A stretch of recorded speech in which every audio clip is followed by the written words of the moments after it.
Так. Ассаламу алейкум. Витаю вас, друзья. Сегодня 1 октября 2025 года, 18 часов 6 минут по Берлину, 19:06 минут, соответственно, по городу Джохар. Друзья, я вас всех сердечно приветствую. Сегодня свой стрим я назвал «Россия готовит кровавые провокации в Германии и ЕС». И поставил вопросительный знак. Немножко изменил название. Но давайте об этом и многом другом поговорим. Всем тем, кто находится во временно оккупированной Ичкерии, либо в фашистской России, пожалуйста, заботьтесь о вашей безопасности. Не пишите комментарии и не распространяйте ссылку на наш стрим. Витаю, Светлана, я вас тоже витаю. Так, у меня в ТикТок еще не включен стрим. Почему-то я забыл. Вот так вот, все. Так, картинка вроде нормальная, вроде все нормально. Со звуком тоже проблем нет.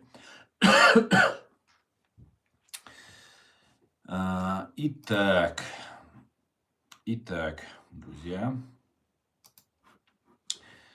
задавайте свои вопросы. Те, кто находится вне досягаемости фашистской России. И давайте общаться.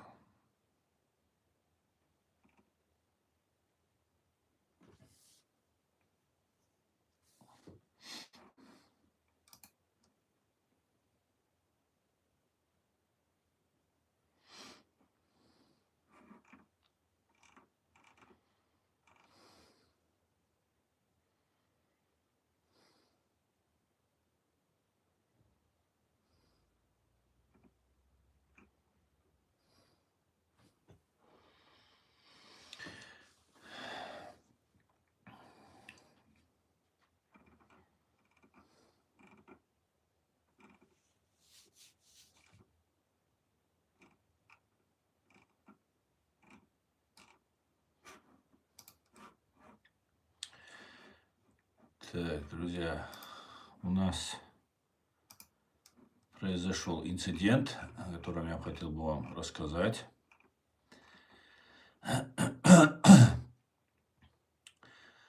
Утром 1 октября в северной части Мюнхена, район Лерхена, произошло возгорание жилого дома с несколькими взрывами. Один человек найден мертвым, по крайней мере 2 пострадали. Ранения, в том числе огнестрельные. Полиция эвакуировала район и оцепила улицы.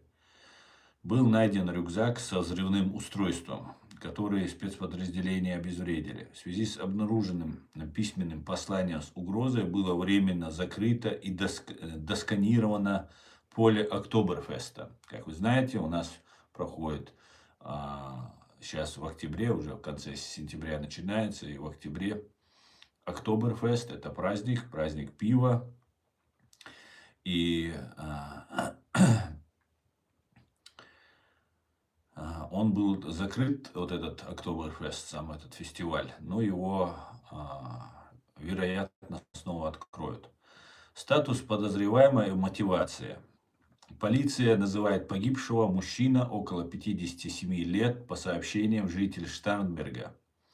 Предполагаемым одним из участников, инициатором инцидента, следствие рассматривает версию семейного конфликта и супружеско-наследственного спора как основной мотив. Политический или террористический мотив официально на текущем этапе исключается. Некоторые издания приводят имя Уэлт Мартин Р. Инициалы Мартин Р. Но полиция официально не обнародовала завершенных выводов. Связь с угрозой Октоберфеста, найденное у предполагаемого виновника письмо или заявление, содержало относительно неспецифическую угрозу в адрес Октоберфеста. Организаторы и полиция закрыли, досканировали территорию, затем разрешили открытие вечером после проверки. После что расходятся в сообщениях. Не выяснено. Некоторые таблоиды и локальные издания сообщают о выстрелах в адрес родственников. Утверждают, что отец убит, мать и дочь ранены. Другие издания приводят лишь одного погибшего и двух раненых. Детали о числе и типе обнаруженных взрывных устройств, граната и спусковые провода и тому подобное пока частично основаны на неофициальных источниках и ожидают официальной верификации от прокуратуры либо полиции. Хронология. Около 4 часов 40 минут утра первый вызов о пожаре взрыва в доме на Лахенауэрштрассе. В ходе действия спасателей обнаружены взрывчатые устройства в доме и подозрительные предметы в машинах. Позднее возле озера Лахенауэр-Зи найден мужчина с огнестрельными ранениями. Он позже скончался.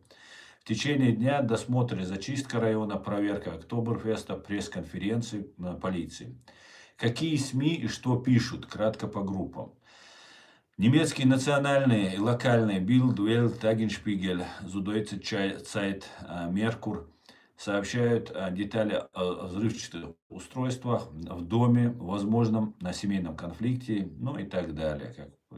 Международные агентства и западная пресса ориентируют Reuters, Washington Post и другие.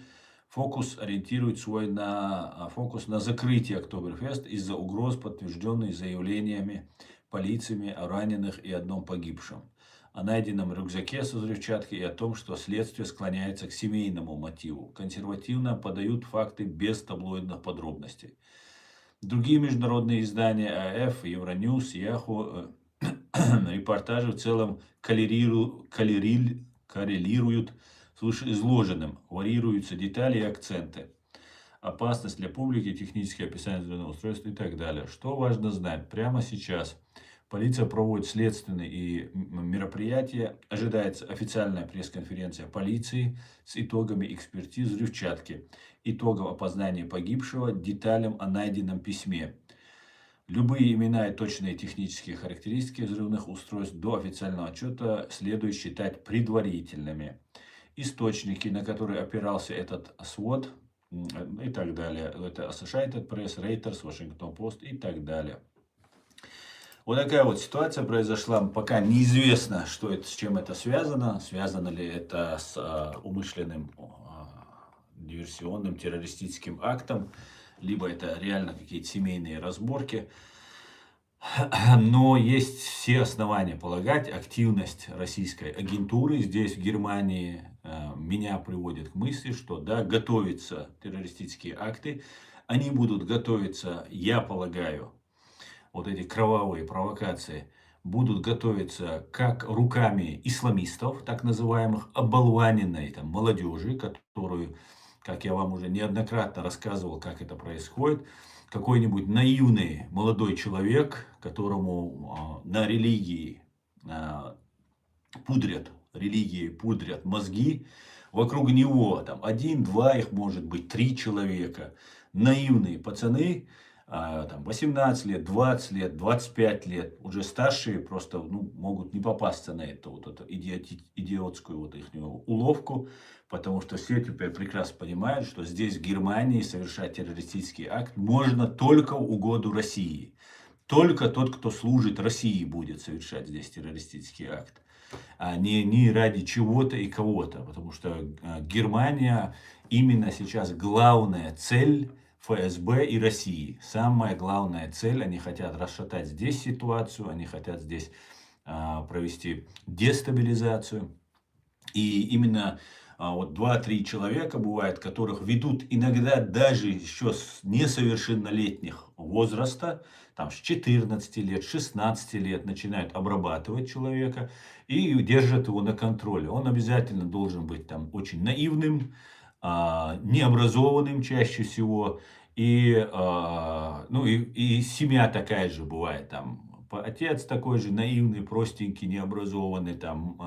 И вот на этой волне берут в интернете, находят молодежь, пацанов. Часто бывает даже без отца, там с матерью живет.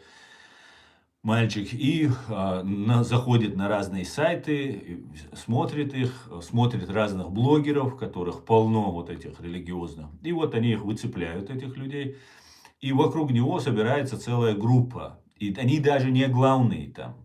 Имеется в виду, там их не возносят куда-то.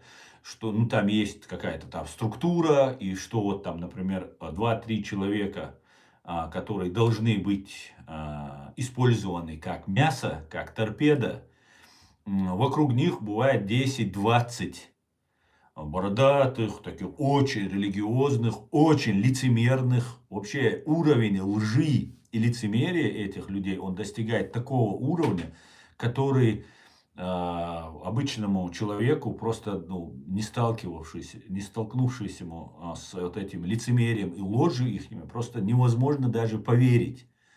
Просто даже поверить, что это может быть, что вот это до того это лицемерие и обман. Это обученные специальные люди. И вот эти 2-3 человека, иногда это может быть один всего лишь человек, это мясо, это кусок мяса, которое будет брошено просто куда нужно, там, куда им, в каком нужном направлении. И как будто все они там должны взорваться, все они должны погибнуть, все они должны начать бой. Просто у тебя вот этот участок, ты вот здесь должен это сделать, а мы здесь начнем, тут начнем и так далее. И вот таким вот образом они используют вот этих молодых людей. Это не обязательно могут быть мусульмане. Вот сегодняшний случай, который я вам сейчас рассказал, это вполне возможно и из этой же среды. Это такой же случай, как вот расстрел детей недавно в Соединенных Штатах 27 августа этого года в Миннеаполисе, когда детей расстреляли в церковной школе. И не обязательно он должен быть мусульманин, он должен быть легко внушаем, наивен, ну и управляем такой человек. Есть такие люди среди нас. И вот этих людей они выискивают, в интернете их находят и таким вот образом пользуются ими. Для того, чтобы задействовать их, чтобы их потом использовать как мясо. Просто обычный кусок мяса, который запускается как бешеное мясо. Если он просто мясом был бы, да, его просто убили бы. Это кусок бешеного мяса, которому внушили какую-то программу, и он начинает делать какие-то вещи, либо он потом ликвидируется. И радует одно, что немецкие власти это все понимают. Вот то, что сейчас Шольц говорит, мы еще не на войне, но и уже не в мире. Это не просто слова, которые говорит канцлер ФРГ. Здесь очень большая работа ведется на земле, на воде, на границе все перекрываются. Там, просто все спутники направлены, США, как ближайший союзник Германии, помогает в этом. Все спутники направлены на Германию. И в этом смысле, конечно же, это все будет пресекаться. Но, к сожалению, пока они себя не проявят, обнаружить их очень сложно. Потому что применяются очень мощные конспирологические, конспиративные методы. Например, если вот это мясо, вот этот кусок бешеного мяса любой религии, любой национальности, которого должна Россия использовать против Германии, если этот человек должен быть задействован, должен где-то потом засветиться, его абсолютно отодвигают в сторону, и другие люди, другие какие-нибудь радикалы, которые не готовы самопожертвоваться, вот эту атрибутику, вот эту внешний вид, там, вот эти риторику религиозную, которую они используют, этих людей они подсовывают следственным органам. И все следственные органы начинают следить за этими товарищами, которые якобы представляют угрозу. Причем по разными схемами они сливают информацию, чтобы на ложный след направить оперативников.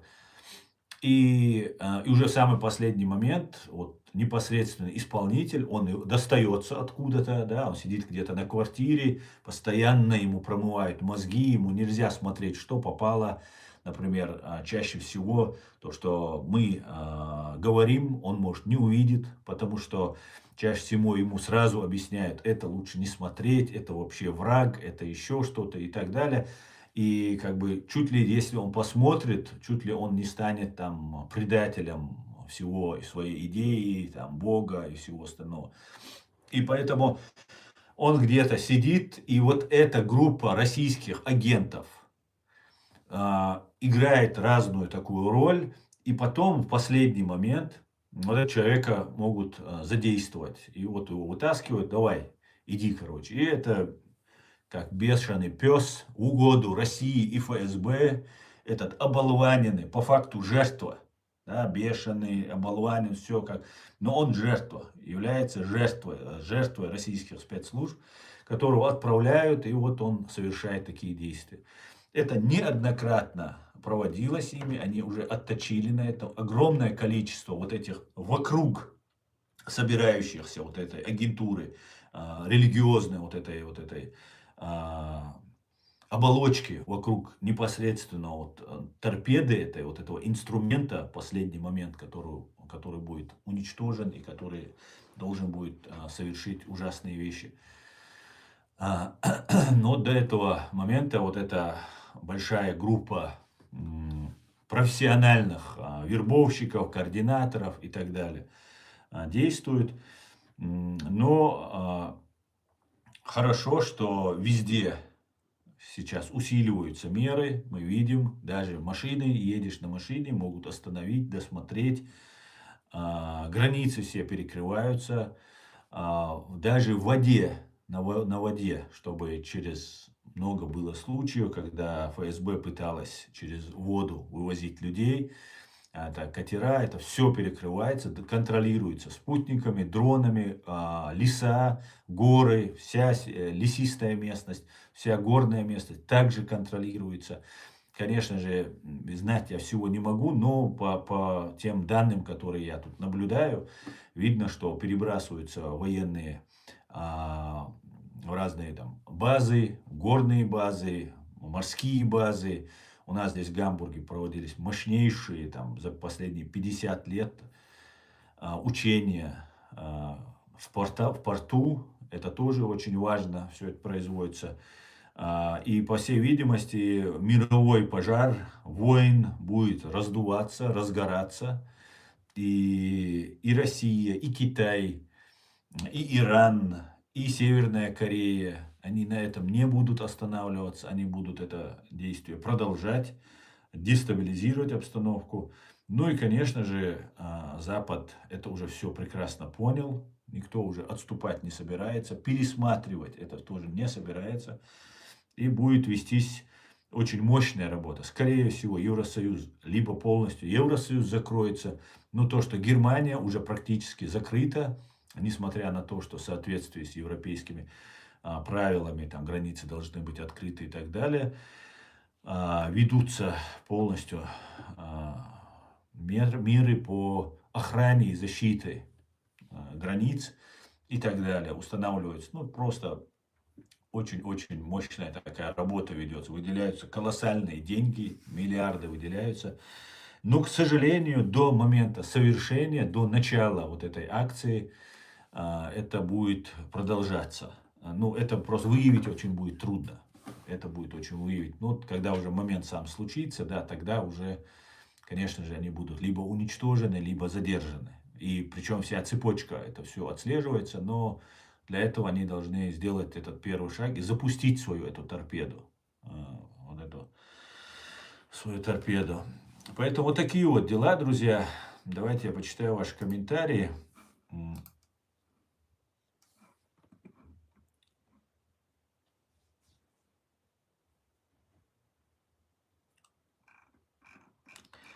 Давайте почитаю ваши комментарии. Я смотрю, здесь очень много комментариев.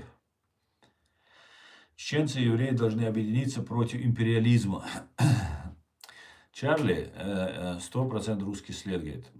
Да, это хорошая идея, конечно. Мы должны объединяться со всеми. Но, знаешь, мне почему-то, я смотрю, евреи как бы понимают, что русские стоят за тем, что с ними сделали 7 октября.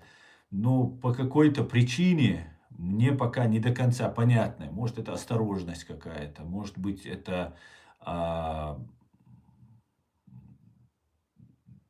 просьба старшего брата, так сказать, еще по какой-то причине. Но русских практически не упоминают евреи.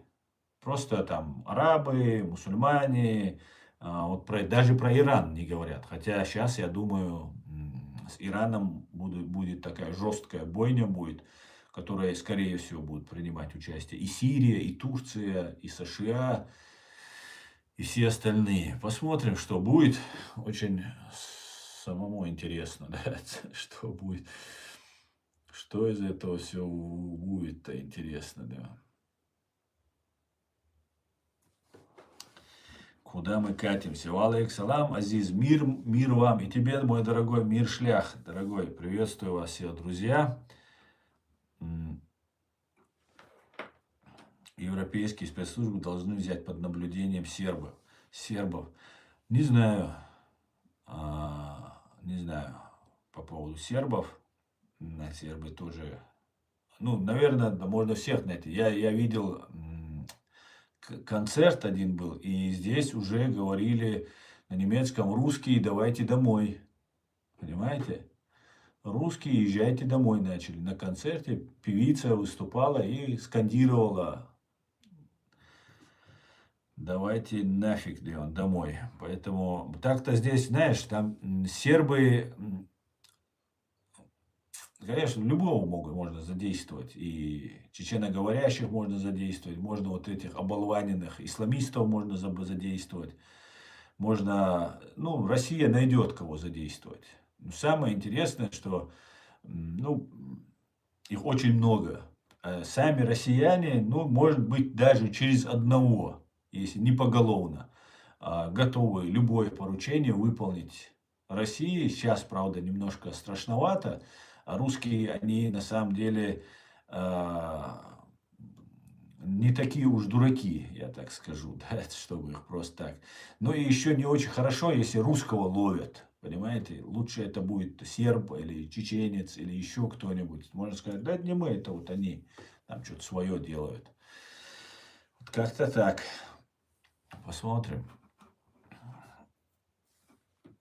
Будем наблюдать.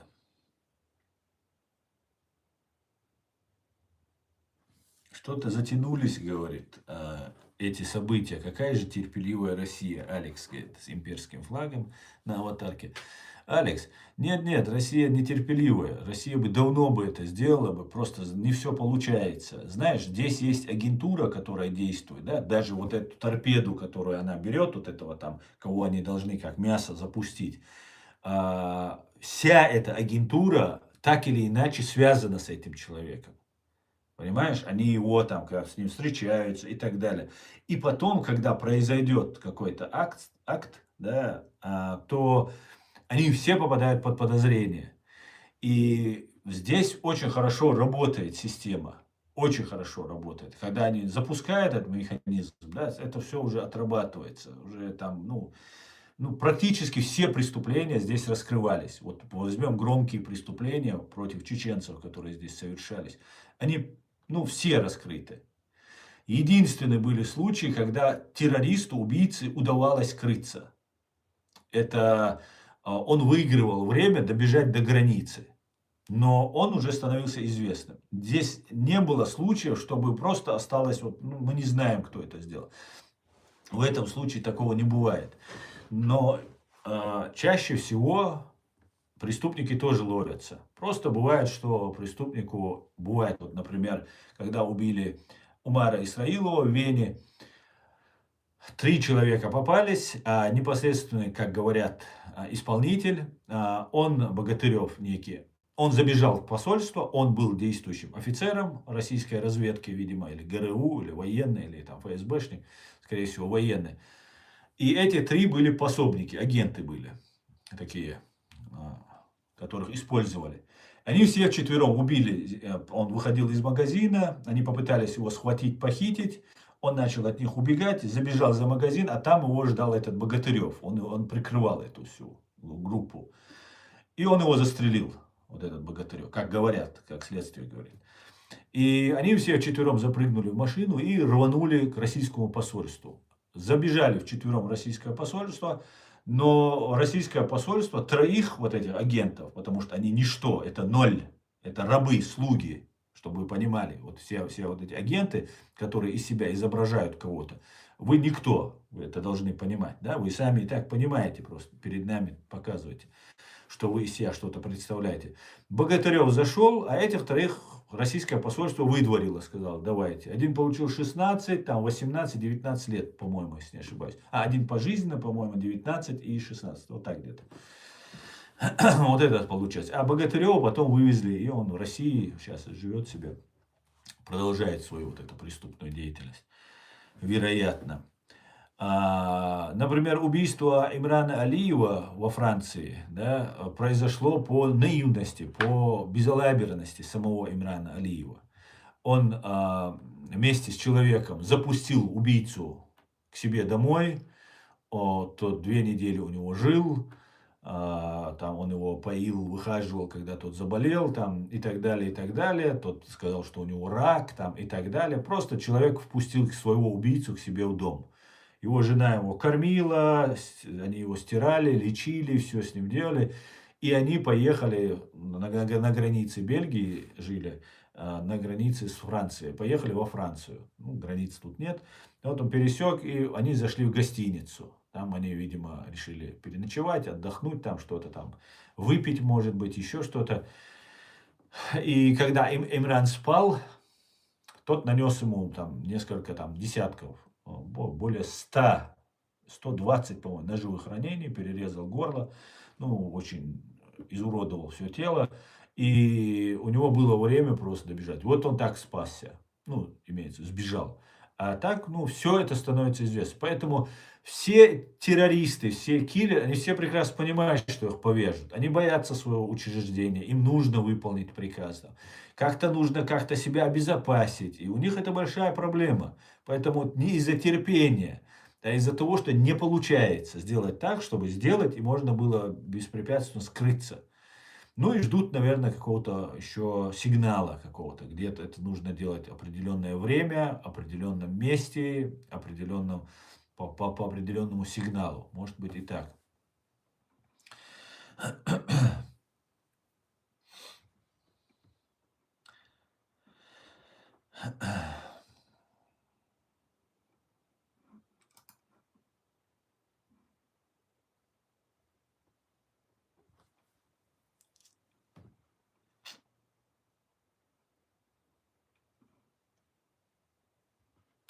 В Германии столько этих псевдопроповедников в ТикТоке и YouTube. Да, к большому сожалению, их очень много. Причем ну, абсолютно безграмотные, просто это мясо, просто которое засвечивается. На самом деле высококвалифицированные специалисты, вот эти вербовщики, координаторы, вот эти функционеры, они не светятся. Потому что засветился, все, ты уже прав. Это одноразовые, это мусор, который они сами не за людей не считают. Они их просто используют. Рано или поздно их конец очевиден. Они никто, никакие должности нигде они занимать не будут. Это так будет. Шнурки будут. И все. Больше никто они будут. Да, их много, к большому сожалению.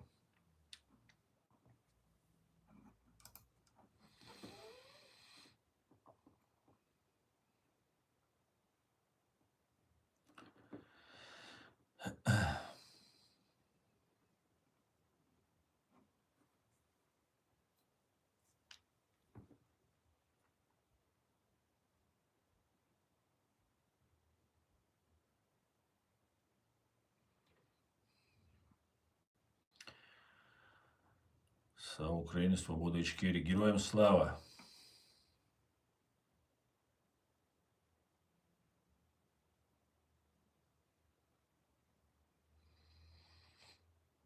Да, примерно ночью, ну, примерно так. Примерно так. И они все на крючке. Они не, ну, они не являются какими-то независимыми лицами, что вот они там. Нет, это очень-очень незавидная у них судьба, я вам скажу. Это очень-очень бедолаги.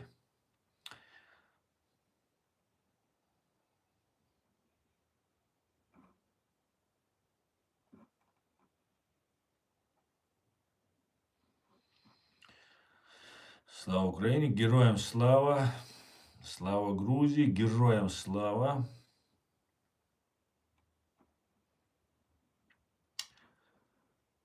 ЗСУ на крайше, дякую вам. Полностью согласен. Сакартвела слава, да, тоже согласен.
Так.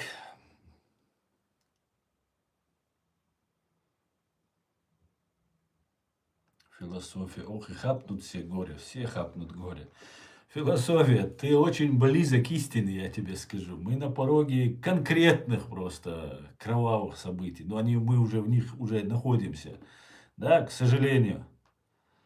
К сожалению, да. И это во всем виновата фашистская Россия.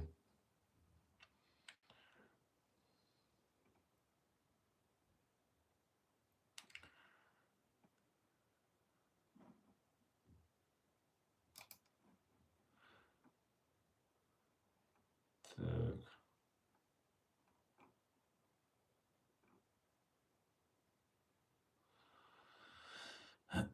Пожалуйста, моменты море, пожалуйста.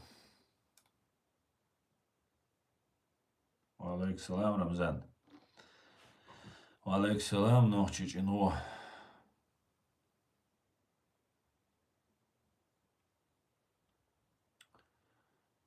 Так.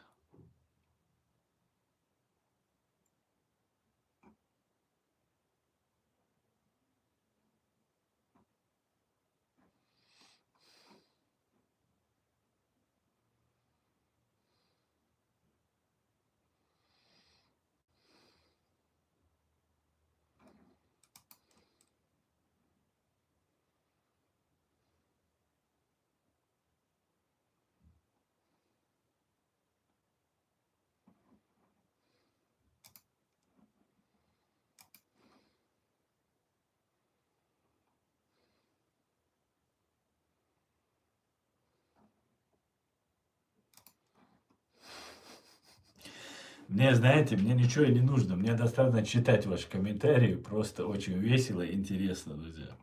Спасибо вам. Молодцы. И мы все находимся на информационной войне. Вот в данный момент мы все ведем, вот вы пишете комментарии, отвечаете им, они сюда заходят, здесь у них такой передовой их отряд забрасывается к нам на канал, поэтому отвечайте, пожалуйста, разбивайте их аргументами и так держать дело.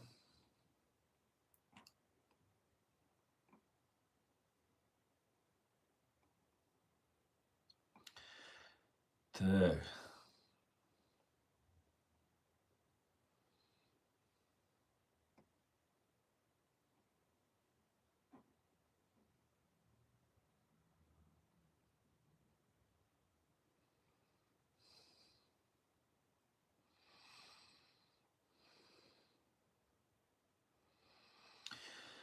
Так, тут листаешь, листаешь, потом раз и перепрыгивает все.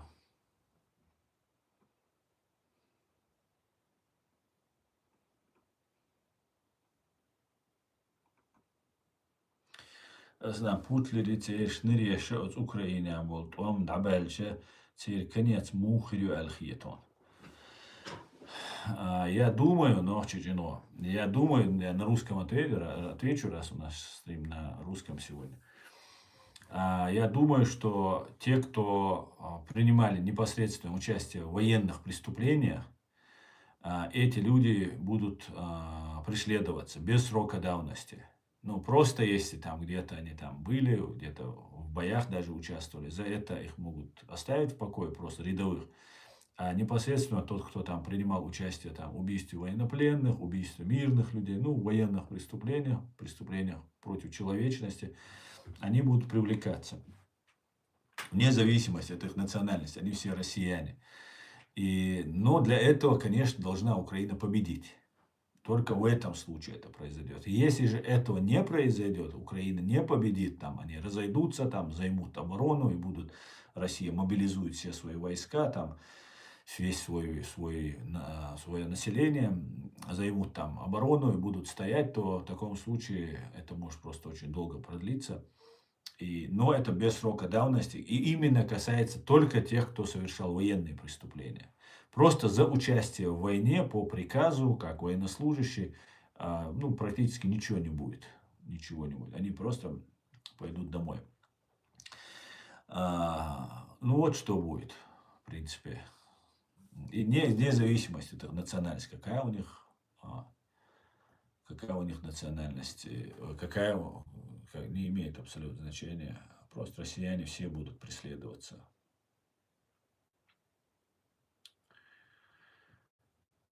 Так.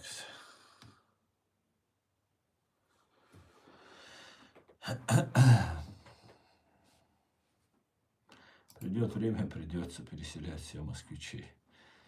Да, по Москве будут удары. По Москве будут, по Санкт-Петербургу будут.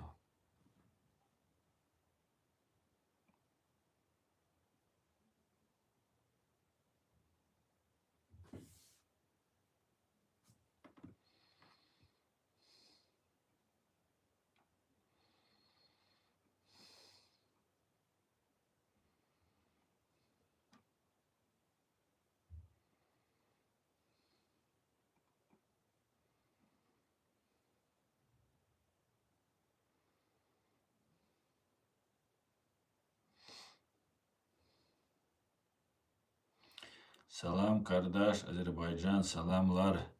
Роял, салам, Азербайджан. Приветствую вас всех, братья азербайджанцы.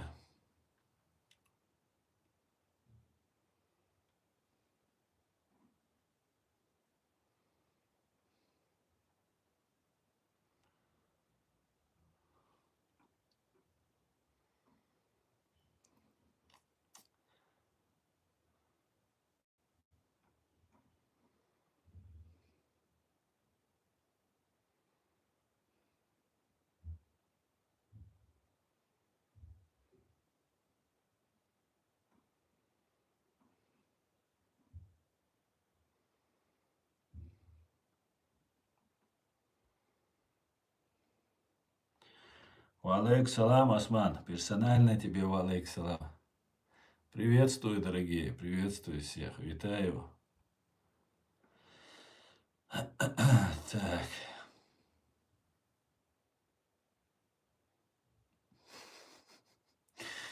Спасибо, говорит Константина. Спасибо, Господи, что я не родился в Америке. Да, конечно, лучше где-то в Сызрани родиться, да, на помойке, чем в Америке.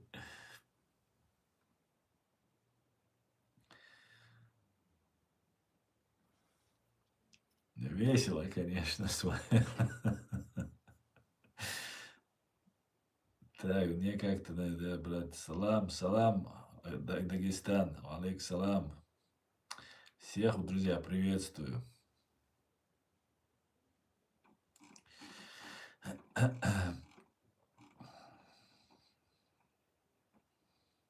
Лучше в Кемерово, да, лучше в Кемерово.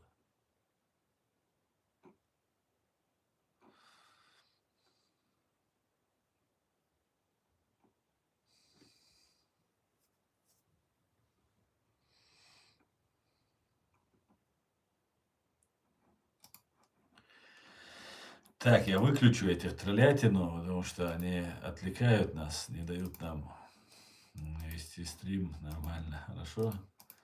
Давайте их поставим на ограничитель. Так, куда приехать?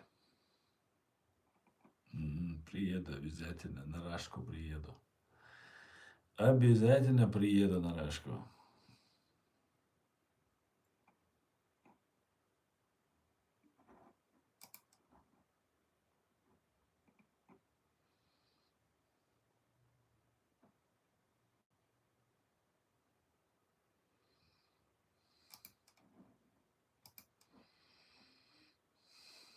Так, Иркин, шалом.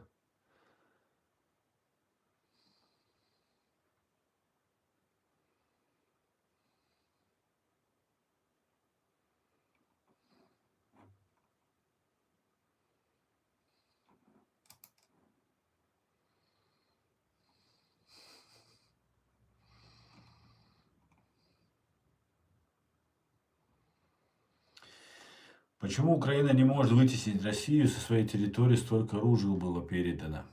Не знаю, Эркин. Ну, смотри, Украина по большей части занимается обороной. Это сейчас мы слышим, что там готовятся штурмовые отряды. То есть, если мы слышим, привет, Старклайд, Страсклайд, сейчас мы слышим, что готовятся штурмовые отряды, а если мы слышим, значит, они уже готовы. И эта информация уже давно есть, что украинцы готовятся к мощному контрнаступлению. Скорее всего, это будет очень мощно со всех сторон. И применение опять же, тех же самых томагавков. И работа будет вестись очень мощная, я думаю. Поэтому, ну, посмотрим. Посмотрим, что да как будет. Посмотрим. Интересно, конечно, наблюдать за всем этим. Но везде пожары начинаются. Сейчас они там в Венесуэле где-то американцы хотят порядок навести. Короче, мы везде будем наводить порядок. Это скорее всего и Иран будет, это скорее всего и Йемен будет. Тоже там наведут порядок, там тоже наказывается Иран. Ну и, конечно, Украина усилит атаку на Россию. И сейчас и томагавки дадут, и третье, и там еще поддержка пойдет. Посмотрим. Здесь внутри тоже Европы будет. И вот эти все террористические ячейки, которые здесь есть, они будут выявляться, они сами себя будут совершать, какие-то теракты будут выявлять себя, их будут хлопать, раскрывать. Ну, короче, большая будет движуха, так сказать. Большая движуха будет. Посмотрим.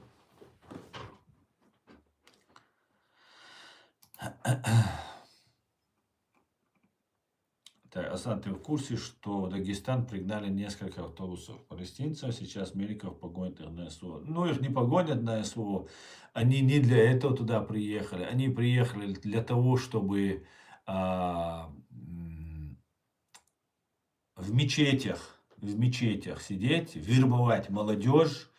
А у нас люди очень наивные, верят пропаганде, верят, что это какие-то там пострадавшие люди, а на самом деле это именно те, вот первые, которых они вывозят, да, сами, кто бегут, это простые люди там оттуда, если бегут. А этих, кого вывозят именно к нам туда, на Кавказ, это те люди, которые, скорее всего, я в этом абсолютно уверен, это, скорее всего, те, кто именно начали у себя там пожар, этот кровопролитие это начали, и их вывозят. Все, их работа провокаторов, козлов-провокаторов выполнена, их вывозят к нам. Но это могут быть их и семьи тоже. Они будут дагестанцев, чеченцев, ингушей, кабардинцев вербовать, там, рассказывать им, как они сражались против Америки и Израиля, как они там 3-10 и так далее. И в итоге вот эта вся ситуация может перерасти, если мы все Сейчас же, мы же это видим, уже об этом я уже больше года рассказываю, что их вывозят, даже больше. Я вот писал в своих текстах, что вот уже очевидно, что они к нам их туда завозят. Это не только чеченцы должны об этом беспокоиться, это и дагестанцы, и ингуши, и все наши, кто живет на Кавказе, должны об этом беспокоиться. И категорически никаких контактов с этими людьми не иметь. Объяснить, кто они такие на самом деле. Это не жертвы каких-то там жертвы войны там какие-то. Это по большей части это именно те, кто или их родственники, кто начали эту войну, кто спровоцировали вот это кровавое событие там в секторе Газа и вообще в целом на Палестине. И их сегодня увозят сюда. Поэтому это нам они, обратите внимание, на русском некоторые очень хорошо говорят, да, особенно вот главари, семьи, члены семьи не говорят, а вот главари говорят, их обучают там и так далее. Их будут в мечетях распределять, они будут там нам рассказывать, как они против американского империализма и там еврейского сионизма боролись там и так далее. А тут как раз на Кавказе у нас появляются американцы, это Армения, Азербайджан, Грузия, там где-то они будут появляться.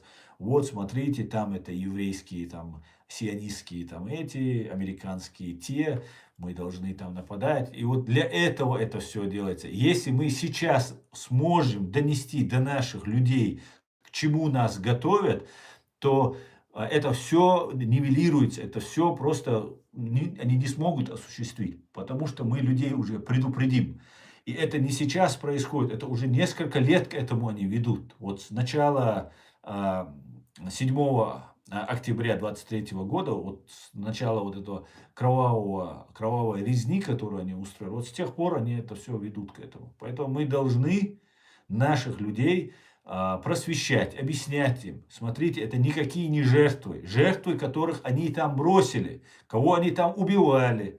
Вот кто жертва. А это люди, которые являются профессиональными, ну или семьи вот этих профессиональных провокаторов.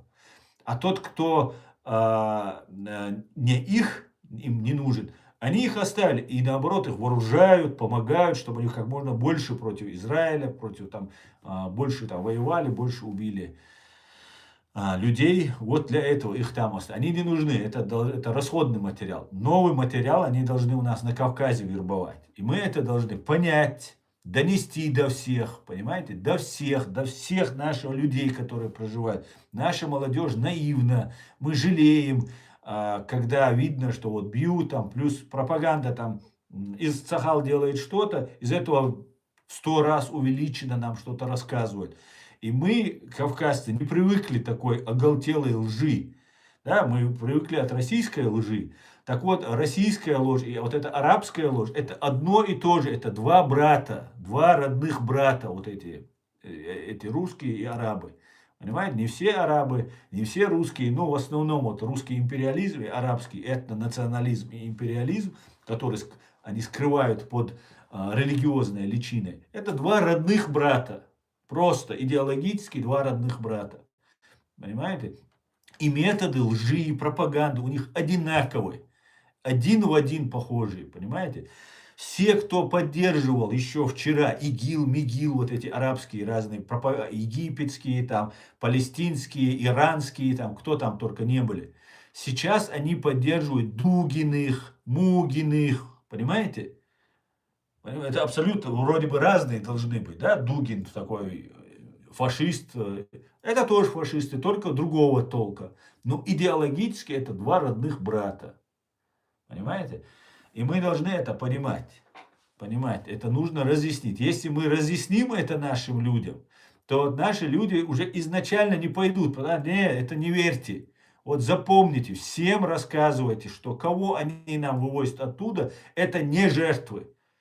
Это те, кто свой народ, и еврейский народ, и свой народ бросили в пучину огня, в бомбы, войну, и сами вывезли их русские, вон им дома строят, мечети им, рабочие места уже настроили. Нету никаких там, у нас на Кавказе мечетей нет. Есть отдел ФСБ, где сидит агент ФСБ или действующий офицер ФСБ под видом папа, муллы или там еще кого-то. Это все нужно четко понимать. Если мы это четко понимаем, нас уже не обманешь. А если мы думаем, ну он же так красиво говорит, он же там весь Коран наизусть знает, еще что-то. Ну и что? Вы думаете, наши враги настолько наивны и просты, что они не могут подготовить людей, кто выучит Коран? Конечно, они подготовят. Это всегда делалось, понимаете?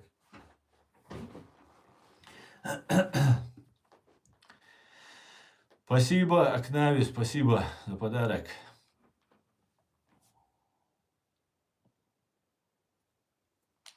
До палестинцев, кстати, канал «Поистине» постоянно подливает масло в огонь. Конечно, эти люди, вот этот, два Руслана там сидят, да, рассказывают. Вот эти два человека, да и вообще весь канал, это абсолютно пророссийские люди. Абсолютно. Им абсолютно плевать на арабов Палестины. Абсолютно. Их задача, чтобы Израиль увяз в войне, чтобы как можно больше людей было против Израиля. И все. Никакой жалости, сострадания, человечества у них нет. Это профессиональные провокаторы. Их враг это Америка, их враг это Израиль, друг, близкий друг Америки. Вот и все. Понимаете? Нету здесь никакой религиозной войны между там арабами, евреями там и так далее. Нету. Есть противостояние цивилизаций, империй, чего угодно, но только не религиозное. Религия, идеология, все остальное это инструмент. Понимаете? СССР и Соединенные Штаты. СССР, там коммунистический мир и западный мир, демократический, капиталистический мир. Вот эта борьба как была и продолжается, просто под разными соусами. Раньше эти арабские террористы, сегодняшние исламские террористы, они были марксистами. Помните, Сантос Шакал здесь такой был, сидит во Франции, пожизненно осужденный, там один чувак. Он, не помню кто по национальности, болгарин или итальянец, не помню кто он, или мексиканец, испанец, может быть, я не знаю его национальности. Я знаю, что сейчас он принял ислам в своей тюрьме, потому что тренд такой. Понимаете? А раньше они коммунистами были, потому что Советский Союз был коммунистический. Коммунистический, вот они их продвигали. Потом уже поколениями они уже выработали вот этих своих агентов, кормили их, вооружали, там, держали, идеологически обрабатывали. И уже новое поколение, когда Советский Союз развалился, советская коммунистическая идеология, марксистская идеология отпала, они внедрили исламскую идеологию. И под тем же соусом весь мир мы должны там мировой пожар революции устроить. Как об этом говорили коммунисты, большевики, там, ленинцы. Также и вот сейчас эти так называемые зеленые уже марксисты уже говорят. Вот и все. Причем те коммунисты были абсолютно враждебны к любой религии. Представьте, ничего не изменилось, просто они уже стали мусульманами. Уже под этим соусом. И эти вещи нужно разъяснять молодежи. Идет противостояние двух миров. Западного и вот этого диктаторского, вот этого тиранического мира. И все. Израиль оказался на острие. С одной стороны, сейчас Украина тоже с этой стороны находится. И арабы Палестины, которых тоже готовили, они тоже оказались на острие. Ну, они сейчас в проигрыше, потому что их сторона проигрывает. И их скидывают теперь. И сейчас происходит перегруппировка. Хамас, Хизбалла, друзья Путин. Да, божественно, приветствую тебя. Спасибо за подарок. Да, абсолютно так, божественно, абсолютно так. Именно так. Так.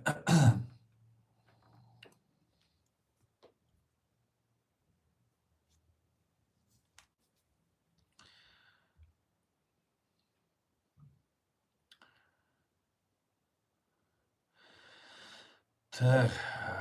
И вот эти люди, о которых ты говоришь, они вот этим занимаются. Это те же, смотрите, я иногда удивляюсь, вот такие вроде бы умные люди у нас есть там, да, молодые люди, не очень молодые, мои ровесники, старшие даже есть люди, которые постят вот этого Гайдара Джемаля.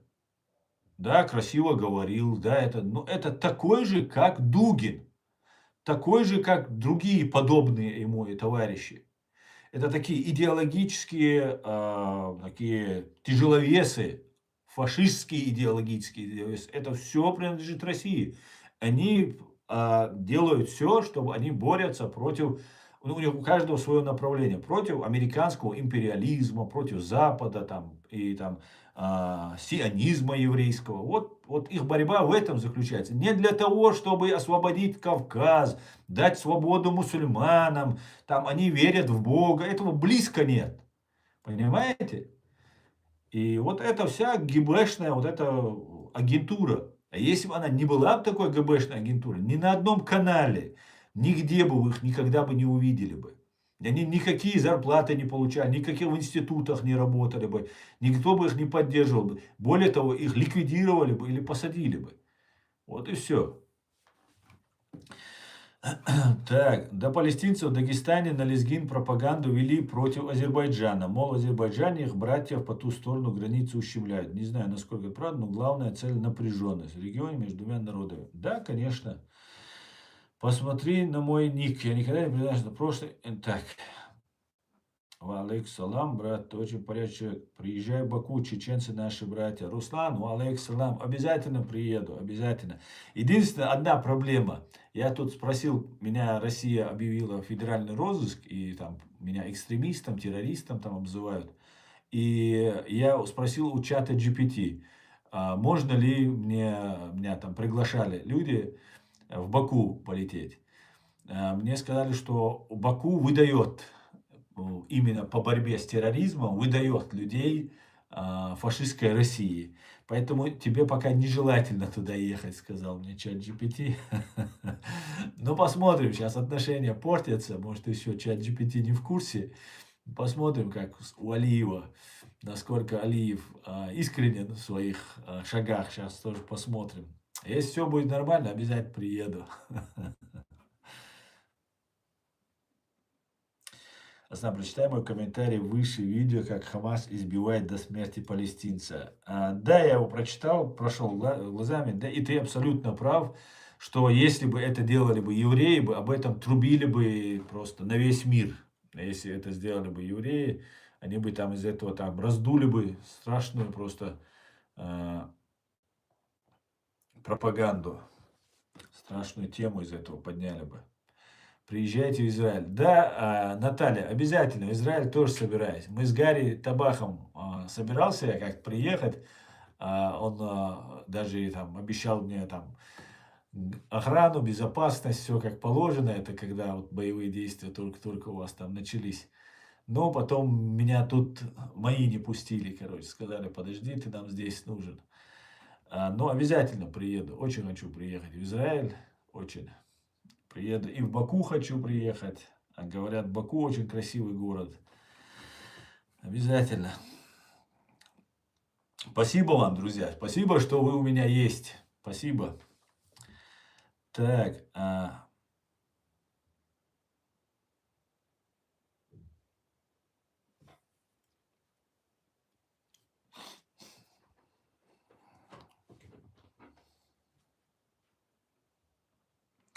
Так, смотрите, Осман, Кавказин, Албания. Вы здесь не должны вот это писать здесь, о чем вы говорите.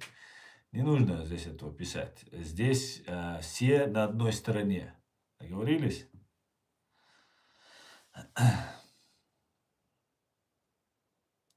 Наши, он брат наш, Азербайджан, Чечня, братья. Согласен, Руслан, согласен.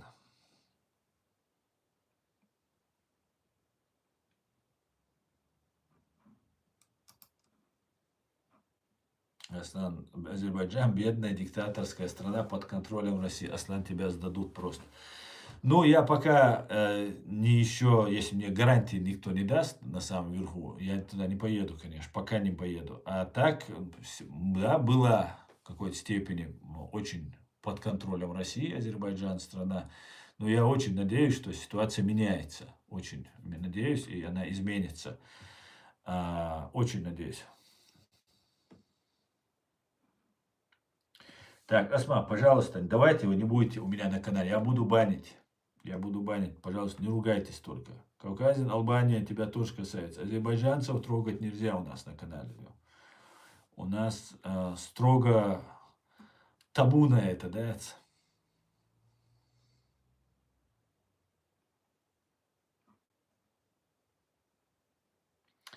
А почему Россия дала розыск тебя, ты говоришь, как и...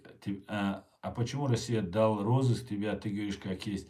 Да, Руслан, я немножко раскрыл их планы. Это были теракты, которые они в Москве провели, в центральном детском магазине.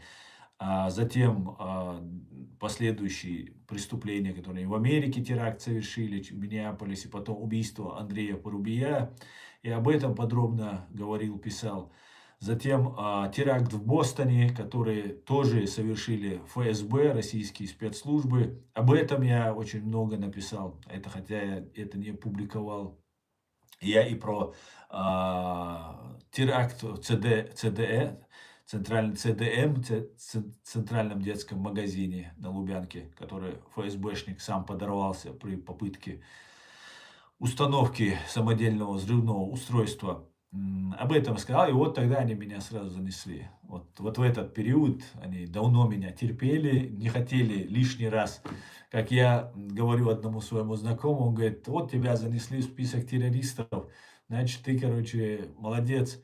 Я говорю, ну видишь, мое имя не произносят, а вот заносят в список. Он говорит, куда еще громче произносить имя, если они тебя иноагентом сделали, мою организацию абсолютно, исключительно правозащитную, исключительно мирную мою правозащитную организацию, экстремистской признали. Меня исключительно мирного человека признали террористом, экстремистом и объявили федеральный розыск своей фашистской России.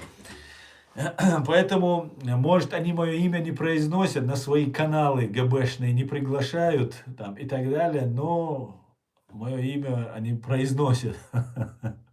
Если вас демонстративно не замечают, значит, вами очень плотно интересуются, как говорится. Так.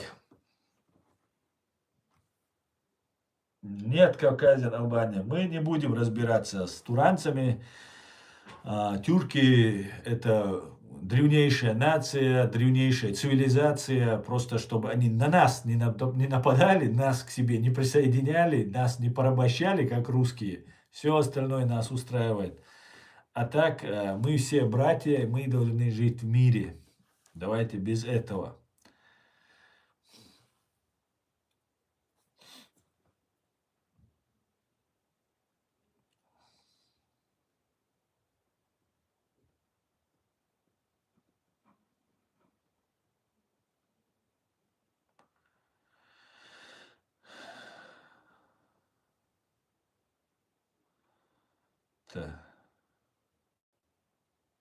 Так, они имеют такие планы, под себя подмять весь Кавказ. Да, имеют, но мы договоримся, мы договоримся.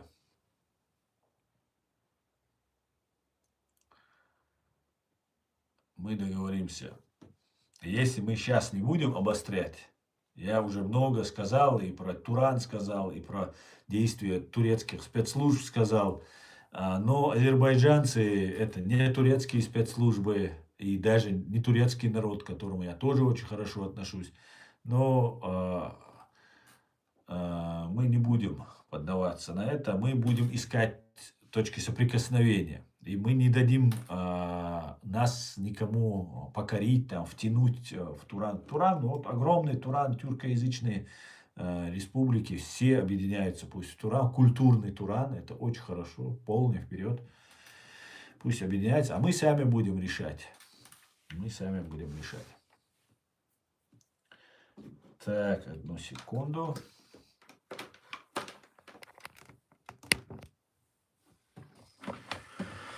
Вот такие вот дела.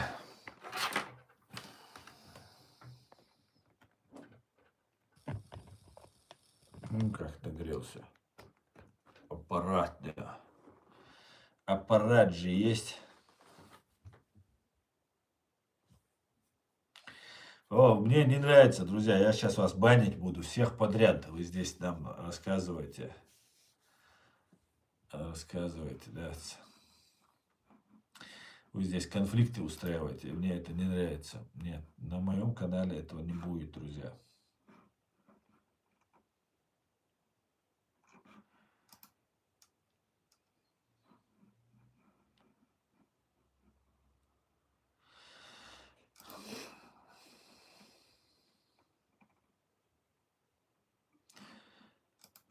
Сегодня Украина, давайте поговорим о хорошем. Сегодня Украина разбомбила крупнейший нефтеперерабатывающий завод севера России. Ярослав нефтеорг синтез, Слав нефть, Ярослав нефть орг синтез. Мощности предприятия рассчитаны на переработку 15 миллионов тонн нефти в год. По объемам первичной переработки нефти занимает 5-е место среди всех нефтеперерабатывающих заводов России.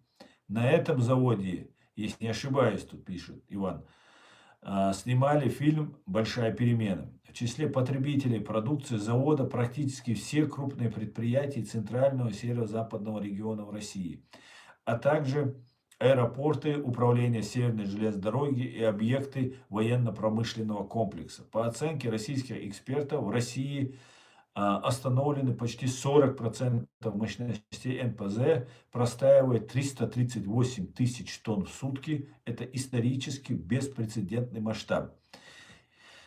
И так теперь каждый день. Вот такие вот дела. Ужас просто. Что этот мадяр творит? Что этот Сырский творит? А? Этот Зеленский вообще берега попутал. Что они делают?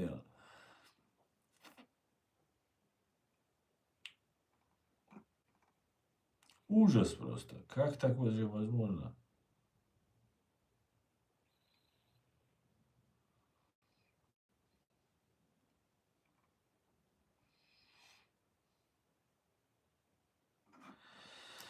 Премьер-министр Дании Метте Фредериксон призвала Европу ускорить процесс вооружения на фоне войны РФ против Украины и нарушения воздушного пространства стран ЕС со стороны России.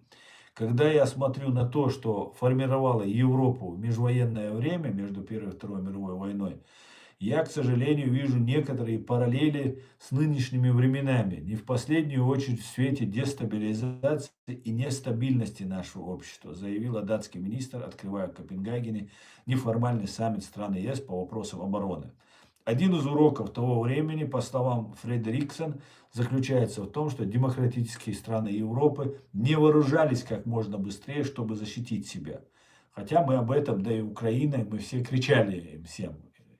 И YouTube не даст соврать, как говорится. Кроме того, европейским лидерам стоит напомнить, что провокации с дронами на территории ЕС нужно рассматривать не по отдельности, а выявить общую картину. Это настоящая гибридная война против Европы, заявила Фредериксон. Премьер-министр Дании, да, все дошло все-таки и до премьер-министра Дании.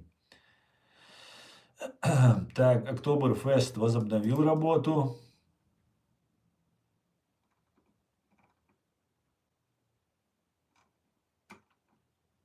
Это хорошо, значит, угрозы никакой нет.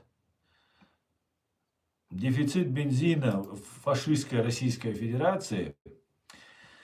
Власти готовят поддержку внутреннего топливного рынка в условиях падения производства и нехватки бензина в 21 регионе фашистской России, от Чукотки до Сахалина, до Рязанской и Самарской областей. Об этом пишет газета «Коммерсант» со ссылкой на обращение вице-премьера РФ Александра Новака на имя премьер-министра Михаила Мишустина. В частности, предлагается обнулить таможенные пошлины в размере 5% на ввоз бензина из Китая. Ужас, русские, вы куда докатились-то? Южная Корея и Сингапура через ряд пунктов пропуска на Дальнем Востоке. Поставлять топливо смогут только определенные организации, только свои, Роснефть, ННК, АО ННК и Промсырьеимпорт. Как ожидается, в случае реализации мер удастся ежемесячно дополнительно направлять на внутренний рынок не менее 350 тысяч тонн бензина и 100 тысяч тонн дизельного топлива. Дефицит бензина в РФ был зафиксирован на фоне участившихся ударов Украины по российской НПЗ. Во многих регионах были введены ограничения на продажу бензина в одни руки, не более 10-20 литров. Кризис усугубляется рекордным ростом биржевых цен на бензин. С начала года они подскочили на 40-50%, отмечает издание The Moscow Times. Скоро будет буханка хлеба в одни руки. Вот вам, здрасте, Леон. Докатились, дожили, как говорится, да. Что себе этот мадяр позволяет?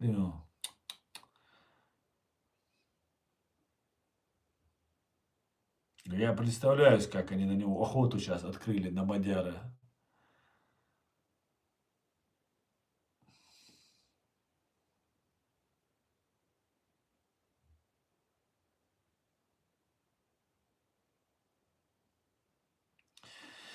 На севере Германии дроны следили за критической инфраструктурой. В конце сентября группы неопознанных БПЛА пролетали над зданием земельного правительства в городе Киль. Военно-морской верфью концерна Сесинкраб, электростанцией, университетской клиникой, нефтеперерабатывающим заводом и Кильским каналом, пишет Der Spiegel. Так, когда это было? В конце сентября. Ага.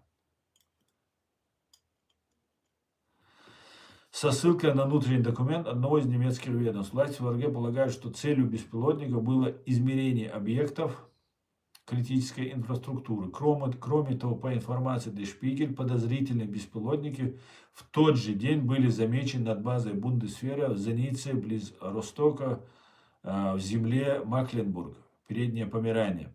А днем позже аналогичный инцидент произошел близ штаба военно-морских сил ФРГ в Ростоке.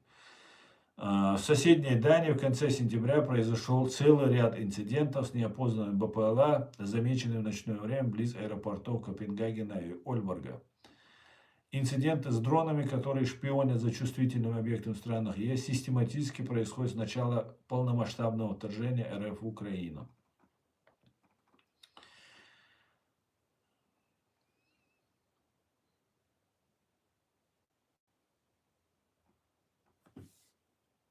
Да уж.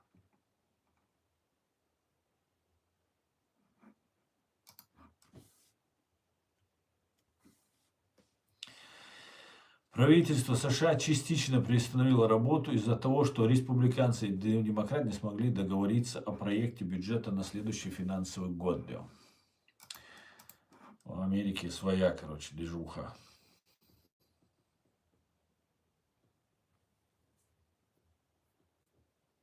Руслан, ты умный человек, ты знаешь, что ты есть ФСБ. Да, Руслан, я знаю, что некоторые здесь работают на русню против меня. Они мне комментарии пишут, и много-много я выявлял, удалял. Но они пытаются так балансировать так, на грани, да. Я им позволяю, раз они так себя ведут в рамках, я им пока позволяю. Но и, конечно же, как только они рамки переходят, я их выкидываю. Но они под другим ником заходят.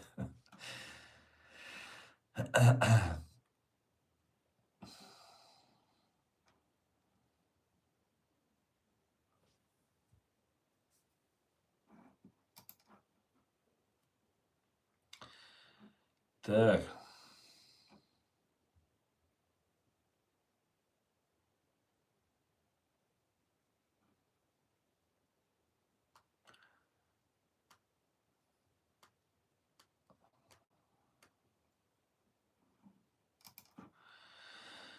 Так, брат, в Германии в Кампе произошел инцидент с арабами и азербайджанцами. Грузины стали рядом, с ногти, брат, на руках, пальцы разные, нету плохой нации. Да, здесь абсолютно верно, абсолютно. Грузины наши братья, абсолютно. Мы должны быть кавказцы вместе. И у нас единственный способ выжить в этом суровом мире – это быть вместе. Не делиться там, по религиозному признаку и так далее. Религия – это дело внутреннего человека каждого. Как хочешь, так и молись. Если он молится, христианин он, иудей он, буддист он, просто заслуживает уважения. Мы должны дать ему возможность исполнить свои религиозные обряды, если вот он этого придерживается. Но это его личное дело. Он нам не несет это, мы не несем свое ему. Мы каждый должны вот напрямую с Богом. Вот это внутреннее, да, это личное. Просто это нужно четко понять. И все. А мы кавказская цивилизация, как называл нас Абдурахман Авторханов, профессор. Мы кавказская нация. Понимаете? Мы единая кавказская нация. Вот что я вам скажу. Мы должны найти общий между собой язык, понимаете? И со всеми найти, конечно же, мы не должны ни с кем, ни с арабами, ни с кем-либо другими ругаться мы не должны. Но мы должны знать, что мы друг другу ближе. И это правда. Наша культура, наши традиции, наша философия, она своеобразная. Мы же это знаем. Мы же это знаем. Отношения внутри семьи, вокруг. Это все хоть и отличается на некоторых вещах, но в общем оно все у нас одинаково. И мы свою цивилизацию, кавказскую нацию должны беречь, уважать, поддерживать друг друга, не делиться там, на разные группы. Как-то так.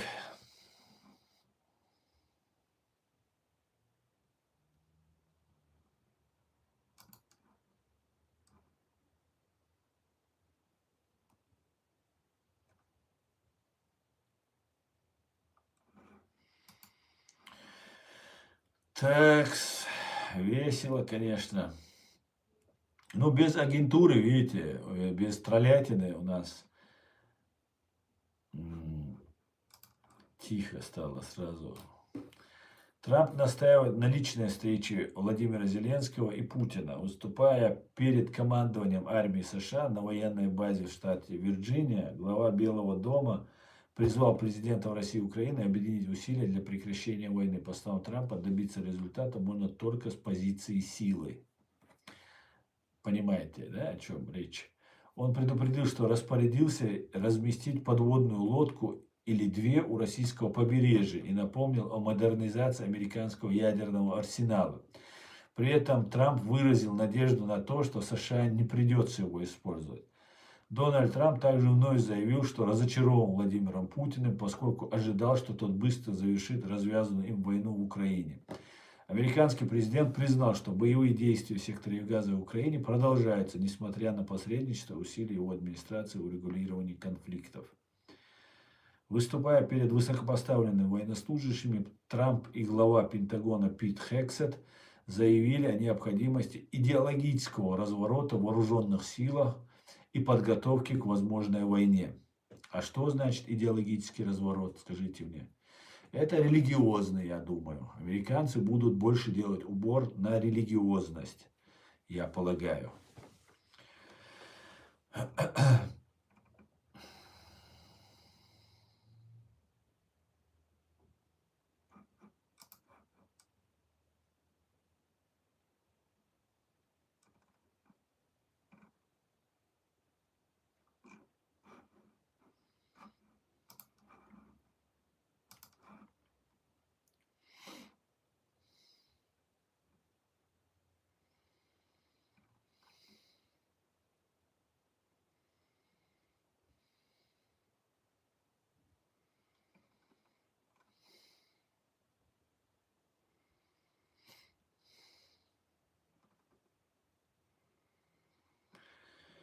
Ну и тоже новость, не знаю,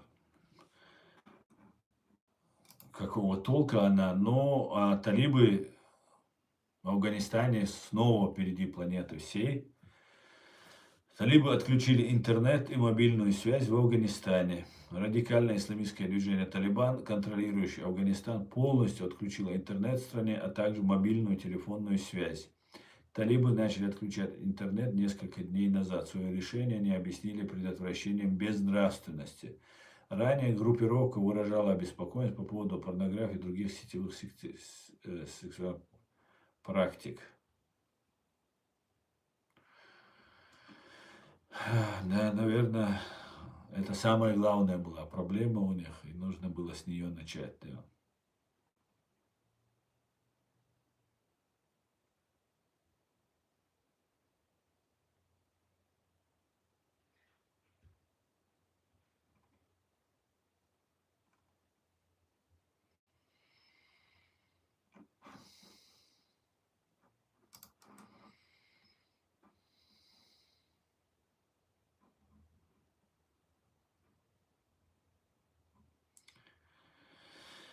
Но я тебе не советую ехать в Баку, силовики ВКонтакте, это точно врат. 1050%. Да, я знаю, Азиз, я знаю. Я пока не собираюсь ехать в Баку. Обязательно приеду, друзья. Я очень люблю Азербайджан, очень люблю азербайджанцев, уважаю и обязательно приеду. Но не пока. Сейчас, пока я... Да, мне некогда сейчас ехать, на самом деле. Здесь столько дел.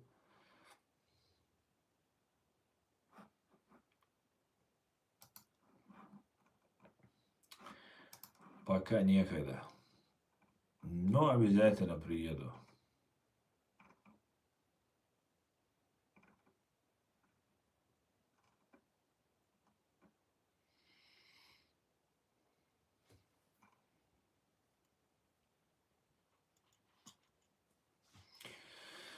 Оперную певицу Марию Максакову заочно приговорили в России к 4,5 годам колонии. Вот, Маша.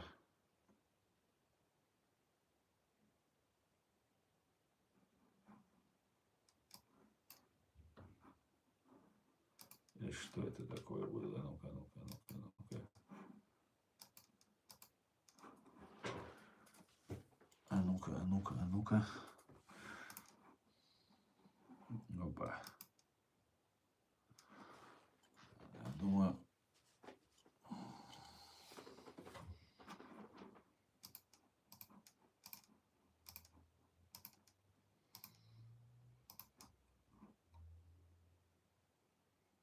Да.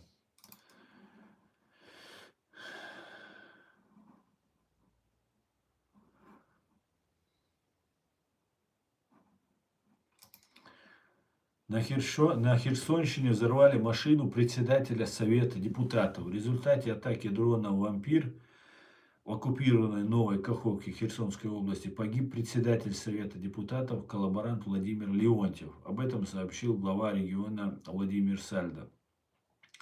Утром 1 октября дрон попал в машину Леонтьева. Коллаборант в тяжелом состоянии увезли в больницу, где он вскоре умер. Как пишут украинские СМИ, 61-летнего Леонтьева несколько лет сотрудничали. Леонтьев несколько лет сотрудничал с оккупантами. В апреле 22 года российские чиновники сделали его мэром Новой Каховки. В июле 22 года украинская сторона подозревала Леонтьева в похищении журналиста Олега Батурина. А в июне 25 года похищение мэра города Борислава Александра Шаповала, отвечает ТСНУА. Херсон при этом остается самым опасным для проживания украинским городом из-за постоянных обстрелов авиабомбами, беспилотниками, РСЗО, пишет издание. Да, конечно, война страшное дело.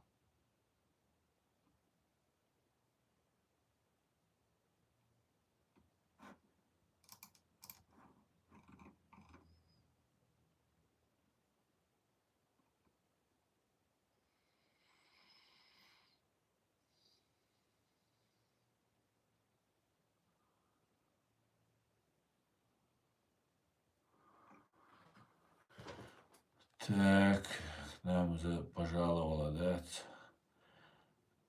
подрусская чушка, да, ГБшная подрусская чушка, да. Так, мы сейчас уберем этих ГБшных чурок, да. Да, все. Больше нету чушки, да, подрусской.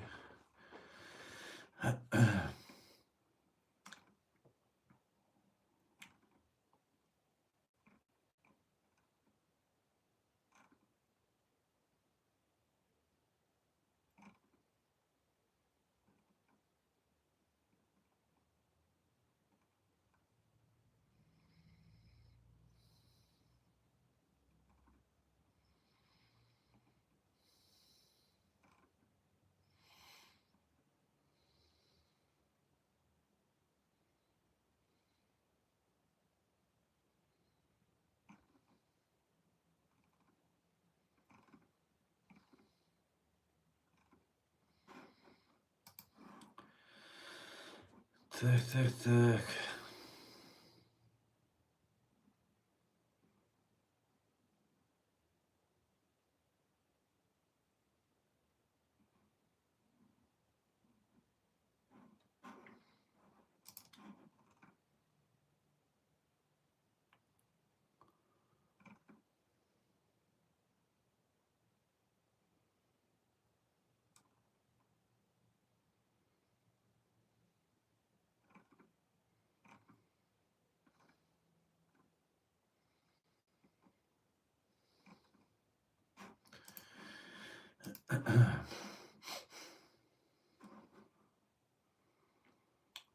Такс.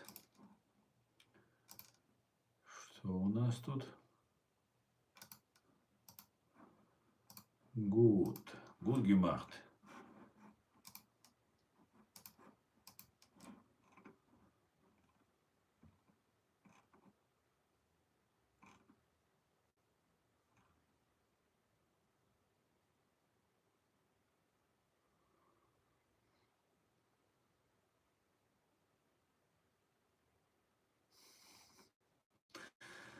Весело, конечно.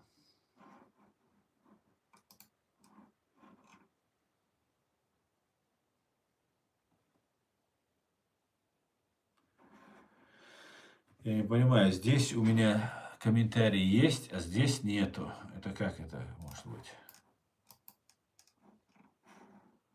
Что это такое?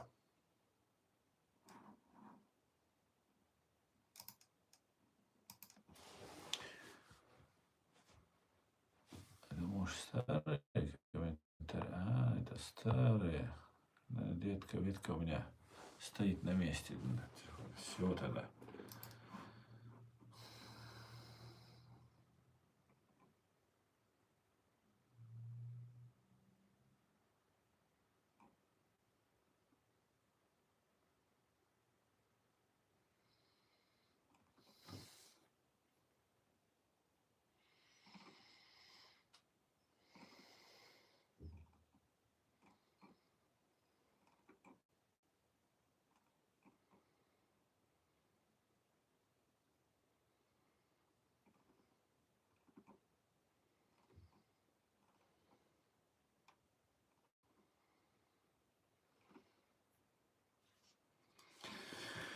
Ну ладно, друзья, раз у нас комментариев нет, доступ к для определенной аудитории. ОС просто затрагивает тем, кто мог показаться неприятным. Доступ ограничен.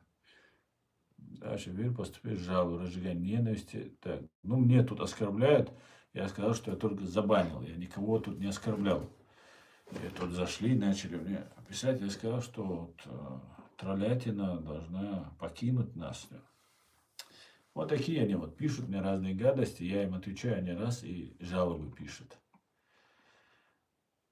Какие вы?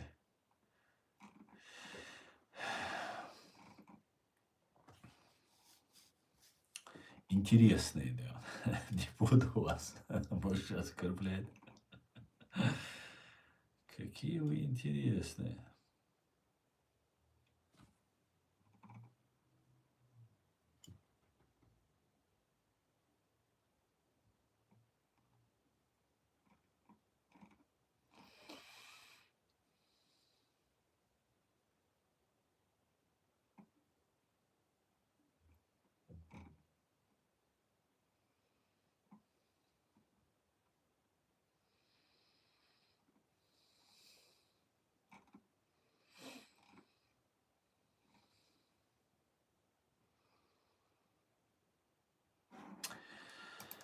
Ладно, друзья, давайте на этом я свой стрим закончу. Спасибо всем, кто принимает участие. Пожалуйста, запомните, доброго вечера добрым людям. Дивіться интервью с Аллой Борисовной. Что можете сказать про нее? Вон даже вибачилась перед женой Дудаева. Ведь будь ласка, прокомментируйте. Аяр Ламед. Савелий, спасибо тебе за лайки. Ты вообще молодец. Ну, я уже доброго вечера, Аяр Ламед. Я об этом уже комментировал. Очень хорошо, что Алла Борисовна так сказала. Очень хорошо. Наконец-то она сказала правду. На этом вам тоже спасибо большое. И вам, Мишля, большое спасибо. Слава Украине, все будет Ичкерия. Адикюэль Машой, всего самого хорошего, друзья. До свидания. До завтра. Возможно, до завтра. Ничего не обещает. Возможно. Пока всем. Адикюэль Машой.